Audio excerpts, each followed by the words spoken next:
Flycheese was created 10 years ago. Just tell us how it came about. What was the thinking behind it? What was your background, essentially? Okay. Do you want it from when I was born? No, just... From the conception of this idea? Yes.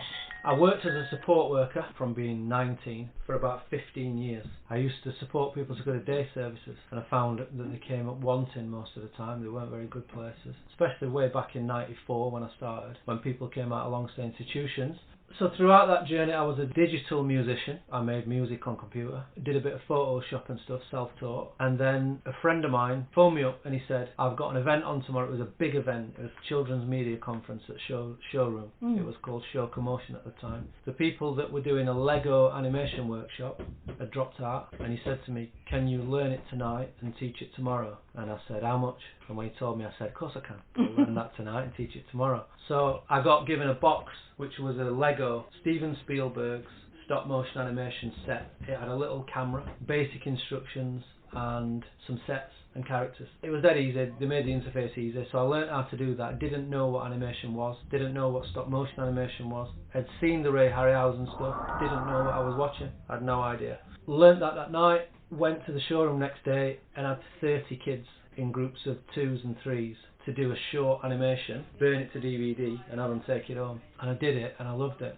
So I went home and got obsessed by animation and taught myself on forums, watching videos, all that kind of stuff. Once I realised that onion skin was a thing, I thought, this teaches. Because I worked with people who had severe learning disabilities, and sometimes had autism that meant they couldn't read or write, or the processing skills were low. I could see no barrier really to this, because it seemed that if you can't move something small, then you just move something big. You know, if you can't animate Lego, then you animate people. So I started doing little courses. I ended up with 2 workstations on my back, so I had 2 computers, 2 cameras, well, 2 of everything, and then a trolley that I pulled that was full of kit, like props and characters and stuff. I did 3 or 4 jobs at once, so I worked as a support worker, but I worked in their offices by then. I worked for Burton Street. I did some session design and session facilitation for them. I worked for the WEA doing some teaching, and I was doing freelance all at the same time. And my wife got made redundant from social work, and we decided, let's build a studio. So we did it. It started 10 years ago, last October. We've now got 2 studios, and we must have had more than 200 people with autism and learning disabilities through the studio in the last 10 years. And we are where we are today. That's how it happened.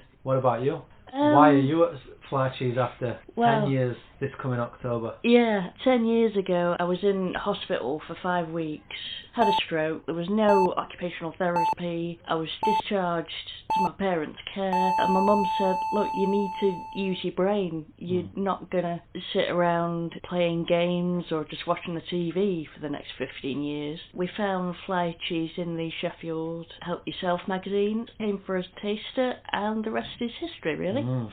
10 years worth of history. So what do you think made you stay? Yeah, it's like a little extended family, really. I'm always learning. It takes a while to get in there and stay, but I mean 10 years later I'm still beating myself up for not knowing stuff. We'll beat you up if you want beating up. Yeah.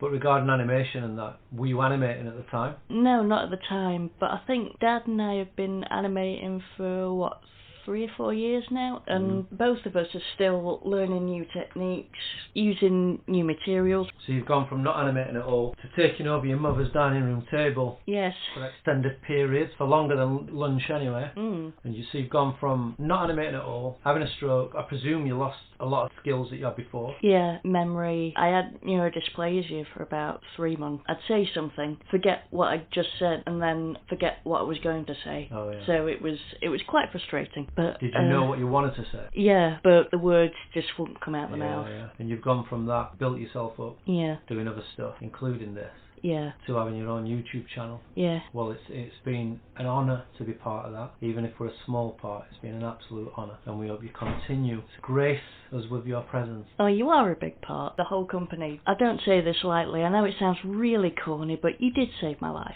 In what way? What do you... You gave me a purpose. You know, something to aim for. Don't start me ruining. You did that on purpose, didn't you? I mean, I think we feel that as well, because especially when we got invited to your wedding, we could tell what kind of an impact we must have made on all of your lives, because you don't just invite anyone to your wedding. And it was, apart from my own, and I hope I'm not having to go to anyone else, it was the best wedding we've been to. It was fantastic. Brilliant to see you come as you did, develop as you have. Thank you for letting us be part of it. Appreciate it. Now we've gone funny, is there anything else you want to ask? Can't think of anything. Okay. Thank you, Paul.